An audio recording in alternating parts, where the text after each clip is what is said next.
আজকে আমি এই ডিমটাকে নিয়ে এই তরমুজের মতন ফাটিয়ে দেখাবো। তো চলো শুরু করা যাক। তো আমি গার্ডার গুলাকে এবারে ফেলে দিলাম। তো এবারে আমি শুরু করব। তো প্রথমে আমি একটা দুটো লাগাতে লাগলাম স্লো একদম, তারপর আমার হাতে স্পিড বাড়াতে লাগলাম।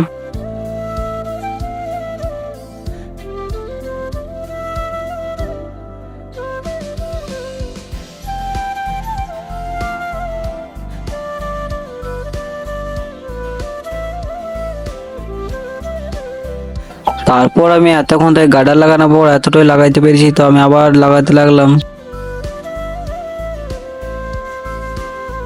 তো আমার গার্ডার তো শেষ হতে লাগলো, তাও এই ডেমটা তো ফাটার কোনো নামই নেই। তো এই কটাই আছে, তো আমি এই কটাই লাগাতে লাগলাম, দেখি ফাটে কি ফাটে না। তো আমার সব গার্ডার লাগানো হয়ে গেছে, তো ডিমটা তো ফাটলো না। তখন থেকে আমার কষ্ট করাই হলো। তো তোমরা একটা সাবস্ক্রাইব করে দিও। তো নেক্সট কিরকম ভিডিও বানাবো তোমরা কমেন্ট করে জানাও।